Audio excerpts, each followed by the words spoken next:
Patterson here, and boy, do I have a fun interview for you this episode. As I record this, Elvis Week is coming up in about another week, and tens of thousands of people will descend upon Memphis and tour Elvis's home and pay an homage to the king of rock and roll. And as you might imagine, there's quite a cottage industry. And no, it's not a cottage industry, it's a big industry of Elvis tribute artists. And boy, there's a lot of them. There's a lot of great ones out there. And this week, I'm interviewing three of them. The first one being Riley Jenkins. He is an amazing tribute artist to the early career of Elvis Presley and does an amazing job. Man, this guy does jailhouse rock like nobody's business. He does it as good as Elvis, and I'm not exaggerating there. You can watch it on his website, you can watch it on YouTube. But the guy's amazing, and it's not just me saying this. This guy has won a lot of awards. He's been asked to play in the Million Dollar Quartet production. He was in the top five of the 2024 Ultimate Elvis Tribute Artist Contest at Graceland. He was the grand champion in 2025, as well as in the 2023 Nashville Elvis Festival. So this guy's no slouch. He's not a cheesy imitator. He is a tribute artist, meaning he strives for perfection in his craft. And this guy does it for the young, early career of Elvis. While you're watching it, would you mind just going ahead and hitting like? I know you're going to like it. And if you're not a subscriber, please hit subscribe to whatever channel you're watching or listening to this on. I promise you, I'm not going to be charging anything for it. And it just helps out Boomerocity. So if you do that, I'd be eternally grateful. So without any further ado, here's my first of what I hope are many more interviews with this great young man who's doing a phenomenal job performing young Elvis. His name is Riley Jenkins. Until next time, this is Randy Patterson with Boomerocity. Take care. Hello, Riley. Randy, how are you? I am doing great. Where are you clicking in from? I am clicking in from Clarksville, Tennessee. Oh, just up the road from me. That's right. Yes. I'm in Sevierville. So Oh, very nice. I like your background you have there. I thought you might like that. So do you live in Clarksville? I do. I live in Clarksville. Well, I'm originally from Paris, Tennessee, and then Mhm. just 2 months ago, I moved into a new home here in Clarksville, my wife and I. So, uh, very excited to be here. Super great being kind of still close to family, but also close to Nashville. So, just Yeah. and it's a great community here too. That's what I understand. I used to go to Cookville, once in a while, and I mean that's kind of on the way there. But I love Tennessee. I was born here, but I grew up in Arizona. So Very that's nice. And you so. said But you're from Sevierville. that's where I'm at now. Oh yeah. I was actually born where you're going to be in September, and that is in Maryville, Tennessee. I was born there a Oh, hundred very years ago. nice. So, so Very I would nice. love to be able to catch your show there. That's a nice venue too, where you're going to Yeah, be at. that's the Clayton Center. Yes, over at Maryville Yes. College. Yes. So, Well, I tell you, I love Sevierville, the Smokies. My whole life, my family and I, we've gone up there for vacations and little weekend getaways, and there really is nothing like it. It's so beautiful up there, especially like in the fall time and hmm the winter and the spring. The summer can get a little hot, but tell me about it. uh, but but but especially like the fall, it's so beautiful up there, and I always love being up there. So. I know Sevierville very well. Did you ever perform at the Memories Theater? So sadly, I never got to perform at Memories. We tried and it never came to fruition because of the constant change in ownership and the constant closures and reopenings and all that. But because by the time that I got old enough to start paying tribute to Elvis, Memories, the original Memories Theater, owned by a woman named Dee Stanley, or not Dee Stanley, Dee. anyways, I know I can't remember what her last name was, but she had just retired. So sadly, I kind of got to see memories be more of this, different fluctuation in ownership or shows and all this and that. However, I've had a lot of some of my dearest friends that have worked there for the past 10, 20 years even. But where I have played up in the Smokies, there's another theater and they do some Elvis stuff as well. And it's called the Grand Majestic Theater. Yeah, And yeah. I've Almost played across there. the road from it. Yeah. Yes, Just up a Doug. little bit. But Yes, Doug and Jackie Miranda. Those are the people that own that theater, and they actually also do stuff as well out at the Westgate in Las Vegas, which used to originally be the International and the Hilton where Elvis played. oh, So okay. even though I never played Memories, I have worked in an Elvis show before and an Elvis festival up there. So I love the Smokies. Like I said, I have so many dear friends that live up there, and it's always so good to go visit them. And then actually, my mother lives up there as well. So, Oh, really? Well, very cool. yes. Well, I've been here, be almost, it'd be 12 years this November. I moved out here during a divorce, and then I thought I I'm was so only going to be sorry. here a couple of months and then, move elsewhere. But it wound up that I've been here, and now, mom passed away, and now I'm my dad's caregiver, and I live next door to him, and not too far from Dollywood. And but I love it here. It's absolutely Oh, that's beautiful. It great. gets a little crowded at times, but guess what though?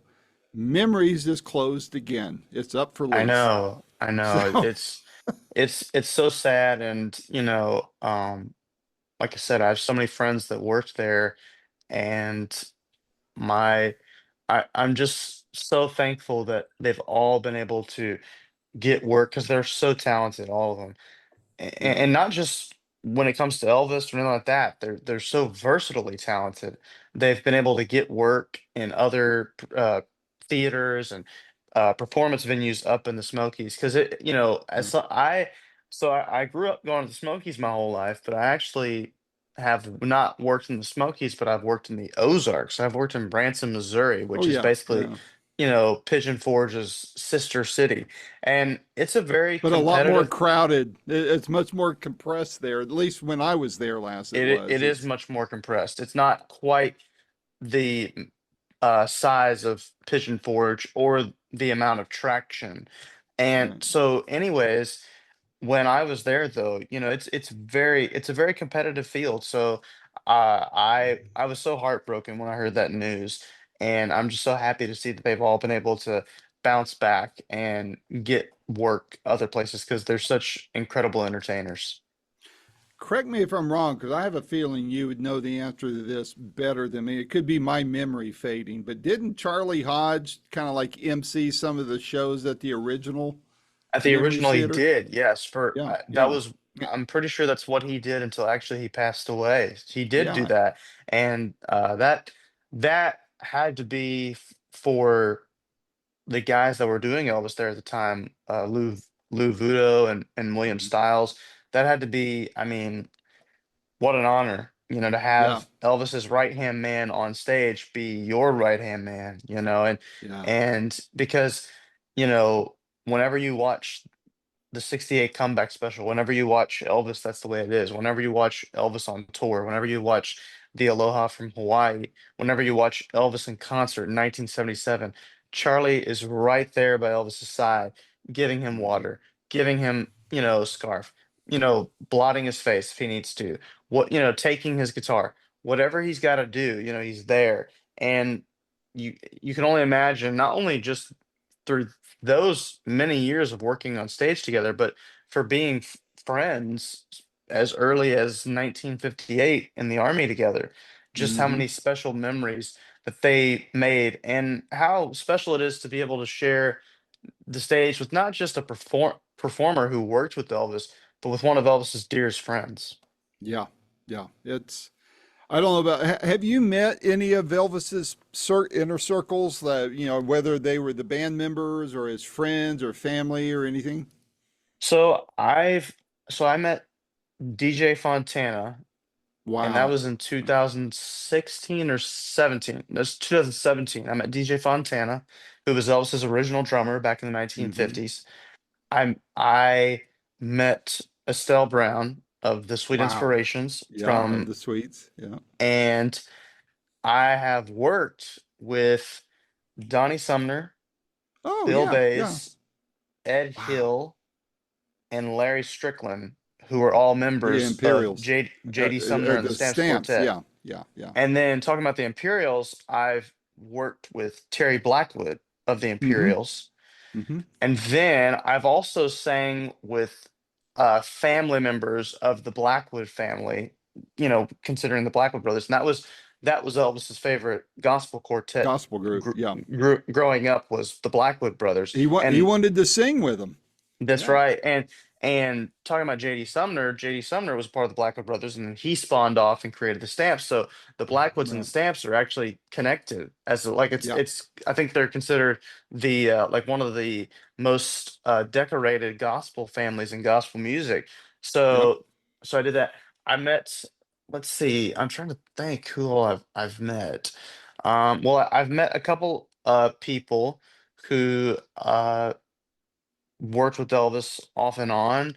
There's the list goes on. Sadly, because of my age, I wasn't able to meet as many people that do my era per se, the Right. 1950s.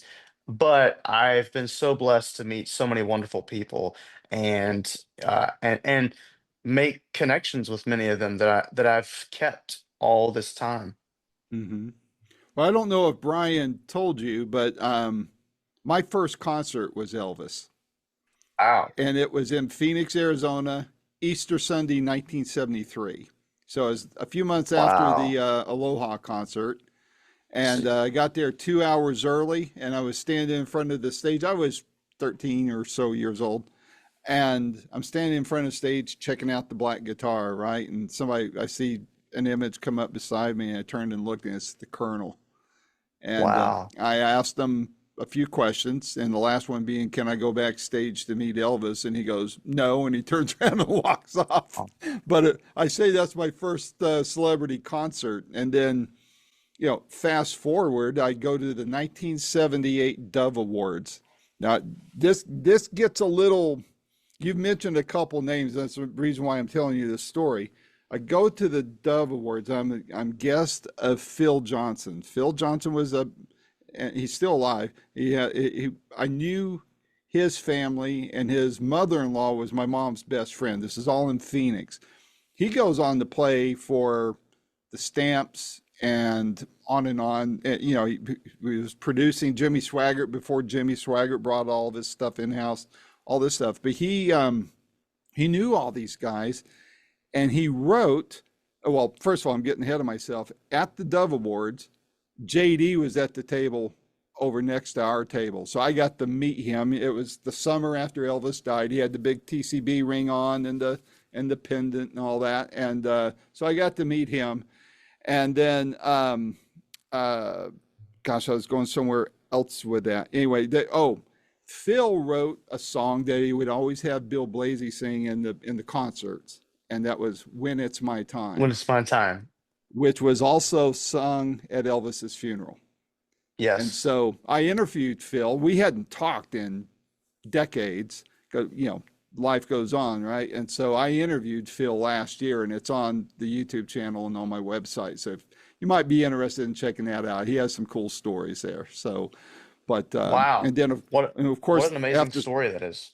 yeah, his Phil's story is pretty cool. In fact, I think they ought to bring him to Elvis Week. I don't know if he would go, but he still plays the piano and sings, has an amazing voice. His wife is Renee Johnson, who was on Larry's Diner or something like that on RFD. So I mean, they're always busy on something. But Phil's pretty much retired. But after I started Boomerocity, I got to interview Donnie Sumner and Jerry Sheff. I got to meet and interview, or I interviewed him first, James Burton, and then met him almost 6 years ago at his charity there in Nashville, and just before COVID hit. And so I got to meet and talk to a lot of these people and, their kids or whomever. And so it just seems like it's its own little world to me, at least from the outside looking in. How does it strike you as being a tribute artist on there? Do you feel like you're maybe on the fringes of that, or do you still feel like you're on the outside looking in?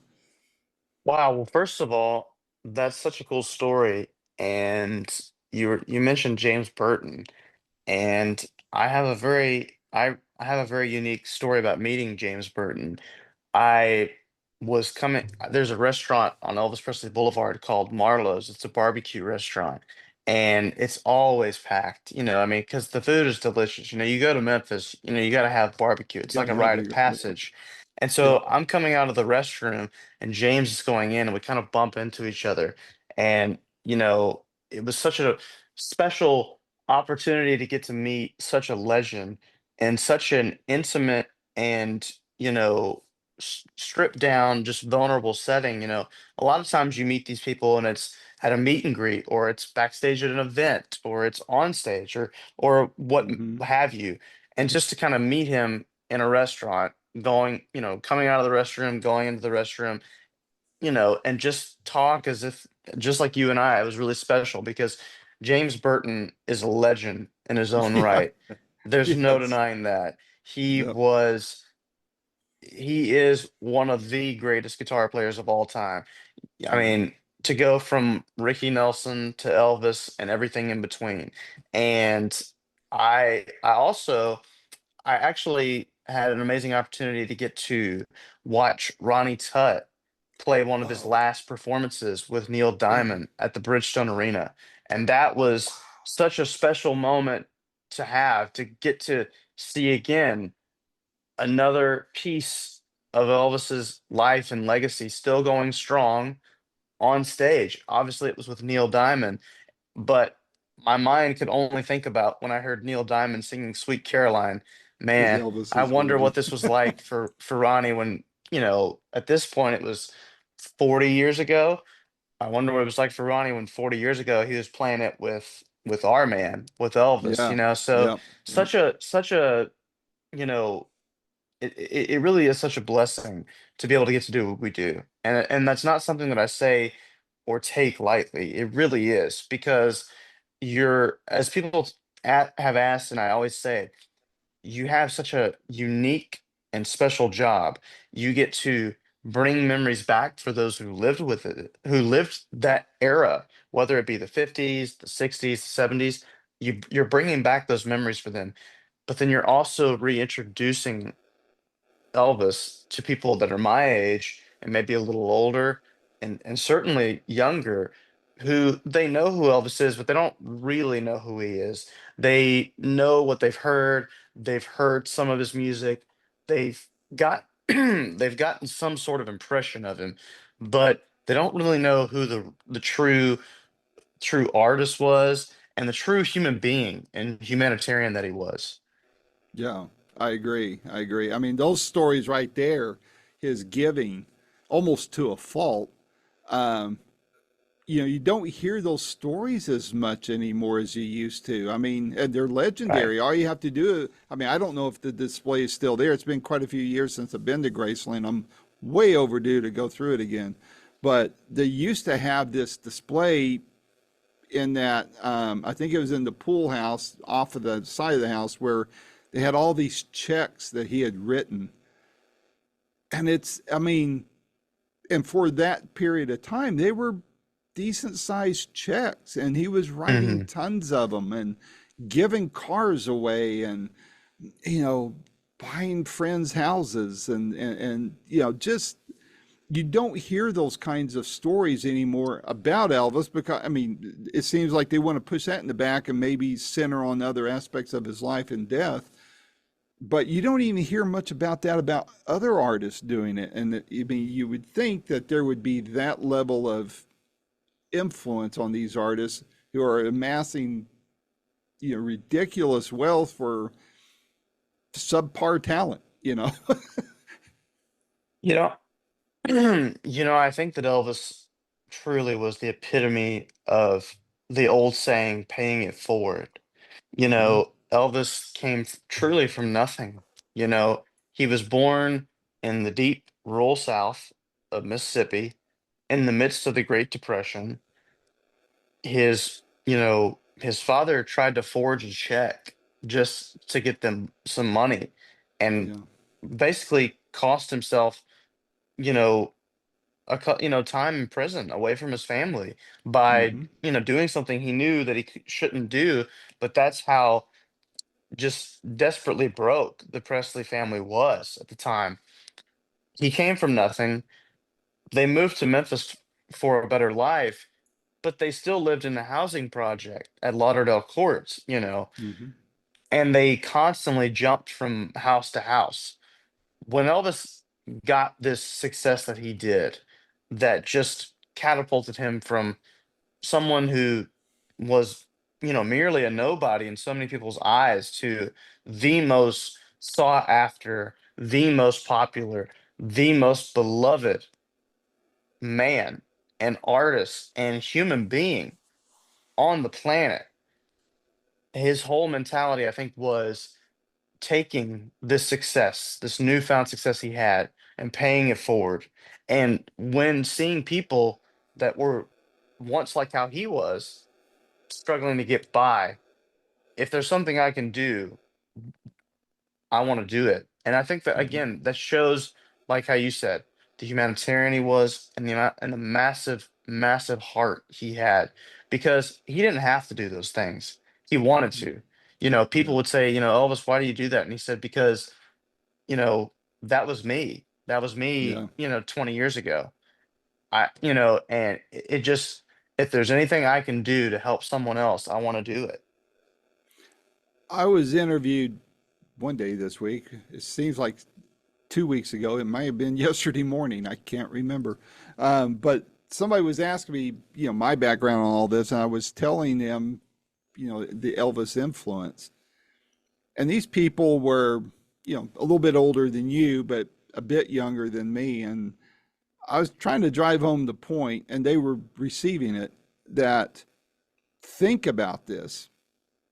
What other entertainer who is no longer with us, whose home is Mecca for tens of thousands, millions of people a year, and a lot of that all in one week, which is coming up on Elvis Week.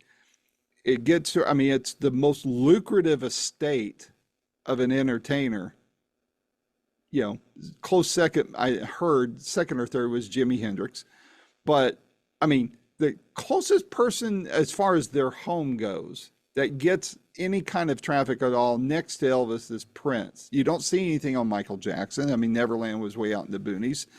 Frank Sinatra had a ton of houses, and those houses are now still private residence. I mean, there's nobody that we can pay homage to like Elvis because of Graceland, because of how the estate's been preserved, and when you think about it, as far as mansions go, no offense to Elvis or the family, but it's really not that impressive of a house. I mean, especially, I mean, back then it was because it was built in the 30s, I think it was, or late 20s.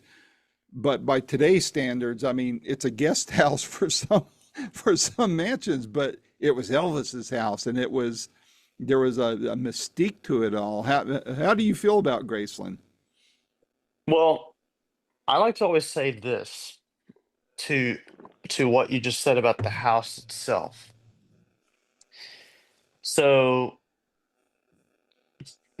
take a look at, because I'm a big Disney fan as well. Take a look at Disneyland. I'm not talking about Walt Disney World in Orlando. I'm talking about Disneyland in Anaheim, California. The Anaheim, yeah. original, the Hmm. original Disney park that Walt Disney himself created. If you go, the castle there, the Sleeping Beauty Castle, is very small.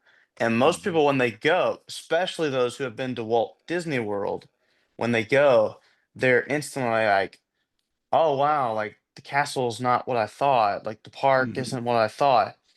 But that's not the point. Sure, it might be those things, but there's a feeling that you get when you walk under, when you walk under that overhead bridge with the railroad, and you're walking on Main Street and you see the castle. You feel Walt Disney's presence with Mm-hmm. you. That's the same feeling you get in Graceland. Sure, it might not be the same size house, mansion wise, to today's standards, but when you walk in that house, you feel the presence of Elvis Presley. Mm-hmm. And honestly, I think because it isn't this, mega, five-story house like we have today, that quaintness about it, and the fact that it's as if time has stood still, Yes. and it's as if that house still lives in the 1950s or the 1960s or the 1970s. It makes Elvis's presence still feel alive in that house. I truly believe anything, if Graceland had ever been altered, and I'm so thankful that Elvis Presley Enterprises does everything they can to preserve that house just as it Mm-hmm. was left when he passed away. I don't think it would have. I don't think we would get the feels that we do, the chills that we get when we walk through the front door. It Mm-hmm. really is like stepping back in time. And there is no feeling like it until you do it. That's right. I tell people all the time, you know, there's if you're an Elvis fan, and I know it may sound cliche, but there is no other place like Graceland. It That's right. is truly where his spirit lives, in my opinion. I agree. I was struck how precise the Elvis movie got Graceland. Because when I watched it, I tried my best not to read up about the movie before I saw it. And I saw it 2 or 3 times in the theater and have since bought the DVD. But I literally thought when I was watching the movie that they filmed it at Graceland. I thought they just had to. And the suits, I mean, they nailed those jumpsuits perfectly. But then I read up and they filmed the daggum place in Australia. And I was like, what? I mean, they had to take some measurements, had some blueprints or something of that place because they got Graceland perfect, in my opinion. Well, I can't say enough great things about the Elvis movie as just a whole in general, how much they got accurate, how just attention to detail Baz took on everything, like Graceland, like how you're saying. It it's one thing to finally get to see your hero on the big screen, getting his flowers and getting, his due and getting his recognition for being single-handedly the greatest entertainer of all time and Mm-hmm. the highest selling solo artist of all time. Mm-hmm. It's one thing to see that, but it's another thing when you not only see it, but when you see, wow, not only did these people love my guy, my hero, so much that they wanted to finally give him the recognition that he so long deserved. They wanted to go the extra mile. They wanted to make sure this thing was down to the T. They wanted to make sure that this wasn't like normal biopics that we're used to seeing, where there's a lot of, fabrications. And I'm not trying to put any of them down when I say this, but that's just how passionate I am about the Elvis movie. They Mm-hmm. wanted to make sure this was as true and as authentic and as accurate as it could possibly be to Elvis Presley's life as, to Elvis Presley's life as a whole, and they got it. I had two criticisms of the movie. I loved it. Obviously, I loved it, or I wouldn't have bought a copy of it. But I felt like Tom Hanks did the Colonel a disservice. I mean, there's a lot said about the Colonel, but all you have to do is look up videos of the Colonel talking because he was interviewed later in life. And I didn't like how Tom portrayed the Colonel. I felt like he kind of turned him into a goofy cartoon character, and the Colonel was anything but that. Like him or hate him, you know, present it accurately, in my opinion, but they got the historical facts right. And the other thing I was a little, because it hit a little close to home to me, is I felt that maybe Elvis's family, his parents, and Donna Presley told me the same thing. She didn't like how her uncle, uh, oh gosh, Elvis's dad, Vernon. Vernon, thank you. My mind went blank on me. How they were hickified, I guess you could say, and you and me both being Tennesseans, we could possibly get a little sensitive about that, and maybe they were that country. I mean, they were poor, so yeah, they weren't going to be polished or anything, but it just seemed like in those two instances, and it wasn't enough to totally take away from the movie, but I did pick up on those two things that, at least from what I think I know about the Presley family and about the Colonel, I felt like those two things were distorted a little bit, but a great movie. They did a phenomenal job on costumes, sets, you know, pretty much the accuracy of it. I think they got a couple songs out of sync on timeline, but a great movie, very good movie. Yeah, and to your point, as far as those things that you were talking about, and as far as what you just said as well, the like the songs being out of sync. I will say, obviously there are some things that were not entirely accurate that us, diehard fans know and pick up on. But Mm-hmm. it comes down to two things. Number one, there has to be a story that is told. It is a Mm-hmm. movie still. It is, you know, cinematography. There has to be there has to be some sort of journey that they're taking you on that has you pulled in. But secondly, also songs have to match the mood of where the story is at in that moment. So even if you're in the 19 even if you're in the the 1950s, and at that time, you know Elvis had only recorded "That's Alright" and "Blue Moon of Kentucky." If "Baby Let's Play House" is the song that gives more of the attitude or the vibe, and I'm just using this as an example, then that Mm-hmm. is, from a filmmaking perspective, the way you should go to get that story, to get that overall message conveyed. Because the Elvis movie, it was made for us diehard fans who had been long awaiting this, but it was also made for people who either they didn't know truly who Elvis was, or they just always reverted back to the parody of this overweight guy in this, gaudy looking jumpsuit out in Las Mm-hmm. Vegas, drugged out, this and that, and caricature like karate moves and this and that. That movie was to be like, Everything that you've heard is wrong. This is who he is, and this is why Yeah. he's so loved." Yep.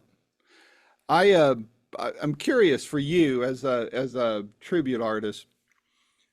You first of all, you pretty much focus on the The younger early years, era of yes. his Yes, career. sir. Okay. So for you, what's the hardest part of doing that? But I mean, you nail it. Oh, You thank know, you. I'm The old enough to hard be your grandfather, so but I can be critical if I need to be. But you nailed that era, the young Elvis, incredibly well, and I mean voice, mannerisms, the whole nine yards. What's the hardest part for you, either in presenting that or in performing it in front of a live audience? the hardest part would probably be the fact that there's so limited video footage of Elvis from the 1950s. Even still today, we have the four movies from the 50s. We have his TV appearances from the 50s. We have that afternoon concert that Elvis did in Tupelo at the fairgrounds from 1956. But, like the TV appearances and the movies, while Elvis is still totally doing his thing, we all know that that's not exactly what he would have done on stage. He was having to perform on an X for TV, so that he'd Right. be in frame. And in the movies, obviously, what he was doing had to complement the scene that he was in, you know. So because I mean, so what he was doing there, it was amplified on stage. And Elvis said it himself that he a lot of times was also just so nervous, when you're on TV, and understandably so, or in the movies or something like that. Whereas he felt just so at home on stage. So there's some snippets of live footage here and there, and and they are truly snippets, but maybe they don't have audio, or maybe there's some concerts that have audio but there's no video, or and Yeah. even the Tupelo concert that we do have with audio and video, we have all the audio, but we don't actually have even all the video. There is some of it that's still missing at this moment in time. So that would be the hardest thing that I think for my era, is that there is such limited footage. However, I say that to say this, I'm so excited to see the remastered footage of Elvis in Hawaii in 1957 that Baz Luhrmann is releasing later this year. And I'm just so thankful and grateful to Baz that he did take it upon himself and did the due diligence to be like, no, we got to include footage from the 50s, because without the 50s, you wouldn't have had the Elvis that we ended up having, because that's when he created all the history, was in the 50s. I haven't heard about this footage. What's Baz going to do with it exactly? How's that being presented? So when they were making the Elvis movie, they were able to find countless pieces of footage that some had not been seen by the light of day. Some of it had been seen, but it was in really poor quality bootleg versions. Some of it, snippets of it had been released, but not all of it entirely. He has finally put all of it together and remastered it, and it's going to be called Elvis Presley in Concert, and it's going to be released, and we're all going to finally get to see alternate footages from Elvis. That's the way it is, and Elvis on tour, and like I said, the Hawaii concert from 1957. That Wow. some of it we've seen, but we haven't really seen all of it, or if we've seen it, we've only seen really poor quality, and then some of it we've never seen, because especially with That's the Way It Is and Elvis on Tour, they filmed so many concerts to piece together this perfect concert documentary. Well, some of that footage was never used, and so finally we're getting it. Wow. I had no idea that was coming up. That's pretty cool. Yes. As far as your performances, what kind of feedback and or and even maybe more interesting would be, what kind of stories do you have as far as fans that of something that's especially touching or meaningful for you as the performer, as the tribute artist, that you have experienced from people who have got to see you perform? You know, every fan experience is so meaningful to me, because getting the validation from fans that you know you're that you put on an amazing show, or you're doing such a great job, it's not taken lightly, and it's not taken for granted by me. The words that fans say to me, like, they go straight to the heart. And I'd have to say, probably the greatest compliments you can ever receive are when someone comes up and tells you, like, you took me back to my childhood. Mhm.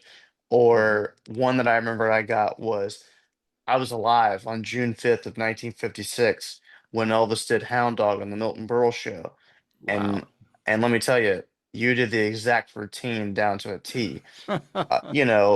When people say things such as, I was going through a really rough time, or I've been going through it, and you are what I needed tonight, or you are what helped me get through this, or you know, when people come up and they tell you, I had never been to an Elvis tribute artist show, and you were my first Elvis tribute artist, and you introduced me to this world that I never knew existed.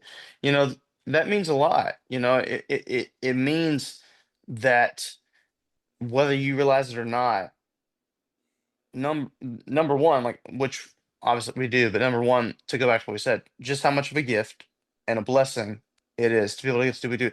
But number two, whether you realize it or not, even because it's a competitive field, just like anything else, even with how competitive it can be, that you are truly making a difference out there. And you are, whilst it may be a small part, truly playing a part in keeping the life and legacy of the greatest entertainer of all time alive. And that truly is such a blessing. Well, hearing you say that, I was reminded, I think, yeah, I was in Dallas, and then I've even seen it here with no names mentioned, of course. But in my mind, there's a lot of people in your line of work when I see them, and I'm going to try to be diplomatic about it. I'm thinking, A, who told you that you should be a tribute artist? Because no, it's just no, okay. And then I'm reminded I was in, um, I forget what they call it. It was over near. It was in Dallas. It was over near where Kennedy died at the hospital. The kind of a trade show type of venue. I think it was the guitar show, the Dallas International Guitar Show. And I'm standing in line at the snack bar, and I turn around and look, and there's, I'm going to call him an impersonator. I'm sure he thought he was a tribute artist, but buffoonish, you know, horribly overweight, exaggerated sideburns, you know, exaggerated pompadour. And I'm looking at it, I guess it showed on my face because the guy's standing next to me. I mean, I see the guy, and then I turn and there's a guy standing next to me. He's kind of chuckling my reaction. And he goes, and the sad thing is, he thinks he looks like him. And so I said all that to say this. There, for what you and your peers do in this space, and even though there's a lot of tough competition out there, in the overall scheme of things, it is a finite pool of highly talented people who are excellent at their craft. And I would like to think that these people, like I just described, do not chip away at that, because I could see from a distance where somebody go, "Oh yeah, I saw that buffoon in Dallas. I'm not. There's no way I'm going to go see a tribute show."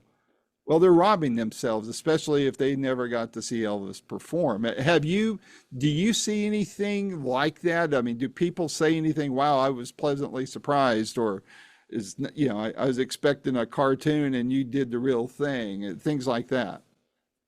I not only have seen that, I am someone who went through that very same thing when I was 9 years old. And thank heavens my grandmother forced me to go, because I would have missed out on God's calling on my life. Because I Mm-hmm. truly say that I always say that this is what God called me to do. This is what God placed on my heart and in my life. But I was the same way. My grandmother and grandfather bought me tickets when I was 9 to see an Elvis tribute artist show with two of the most decorated and beloved Elvis tribute artists out there. And I did not want to go because I thought it was going to be this guy that was making fun of my hero. And I didn't want to see that because he's my hero. I'm like, how could you do this to me? Like, this is my guy. But they forced me to go, and thank goodness they did, because that night changed my life forever. And it opened a door to a world that I never knew existed. I never knew that you could actually make a serious, good life for yourself and living for yourself by paying tribute to Elvis Presley. And, Mm-hmm. as a 9-year-old kid, I was just like, wow, you mean to tell me like that I could spend the rest of my life singing my favorite music that I do all the time in my den for people and actually get paid for it? This is like, oh my gosh, like, like I never even knew you could do this. So I not only have seen people have that same feeling, I was one of those people myself. Mm-hmm. Mm-hmm. Well, you said something about singing the song, so I have two questions. It's a two-part question, and So, and I hope I can articulate it clearly enough here. First of all, which song, I'll give you both questions. You can answer them however you wish. Which Elvis song that you perform would you point people to look up and see that you would use as your calling card, saying, hey, if you want to see if I can do this, I invite you to watch X. The second question is whether you perform it or not, what is your favorite Elvis song? Okay, so probably my favorite song to perform would be Jailhouse Rock. So that would be question number one. As far as my favorite song of Elvis's in general, it fluctuates. It fluctuates with my mood. It fluctuates with what I'm going through. It Mm-hmm. fluctuates with, just what's kind of, been on my heart or what I'm leaning towards. Am I in a 50s mood? Am I in a 70s mood? But I would have to say probably the two songs that it goes back and forth normally with would be Elvis's rendition of The Impossible Dream Mm-hmm. and Unchained Melody. Ah, yeah, yeah, yeah. I'm right there with you. I think for me too, there's I think it's from the That's the Way It Is album. His rendition on that album of Bridge Over Troubled Bridget, Waters. yeah, Yeah. that's a And that's a great one. of course, everybody loves trilogy, right? American Of trilogy. course. So I wonder if he could, if he was alive today, if he could perform that without controversy because of the Dixie part in there. I mean, there's some sensitivity to it, but I would hope people would look at it for what it really was, as opposed to being a racist salute of some sort. Well, I think that it became such a staple in his show, American Trilogy, that to think about Elvis Presley not doing that song just almost seems, you know, almost just so un-American, I guess you could say in some ways. I'm trying to find a word on how to say it, or unethical, if you will. I mean, it's just that song was just such a part of his DNA in the 1970s, and it truly was the pinnacle of his concerts in the mid Hmm. 1970s. And I think as far as the genealogy behind the songs and all that, I think it was just, when it came to Elvis, he didn't think about stuff like we do. He didn't overanalyze it. It was all about, did it move him? How did it make him feel? Hmm. And I think how it made him feel could not be more prevalent than the way he performed it.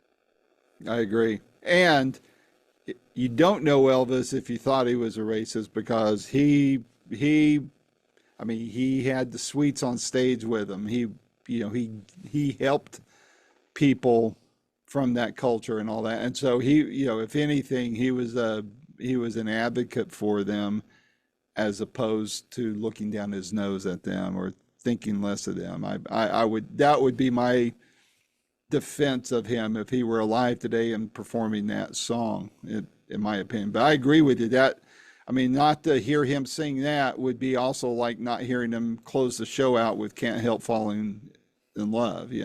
So, Right. but yeah.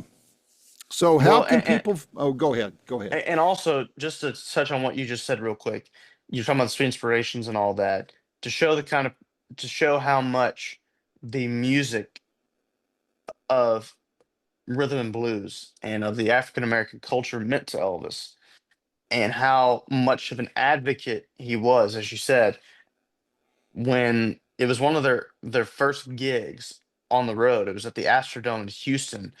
Myrna Hmm. Smith, one of the Sweet Inspirations, said that one of the promoters said that they told Elvis, they said, you don't have to bring those girls with you on this show. You don't have to bring them. We don't need them. We don't want them.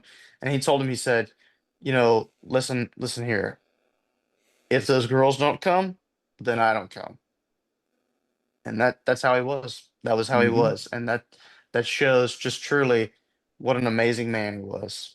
Yep. Yep. So How can How can people find where you're going to be performing? Well, first of all, what's on your radar in the coming weeks? I've taken a look at your itinerary, but tell viewers what you're going to be doing in the coming weeks. Yes, so next week is Elvis Week 2025. So we'll Hmm. be back in Memphis, Tennessee, back at Graceland, which I'm so excited for to celebrate the life and legacy of the one and only king of rock and roll. There'll only ever be one, Elvis Aaron Presley.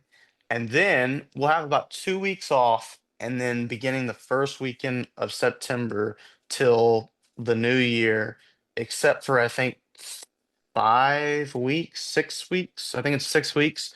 Uh, we're working the entire rest of the year on the road at many Elvis festivals. We're doing some shows.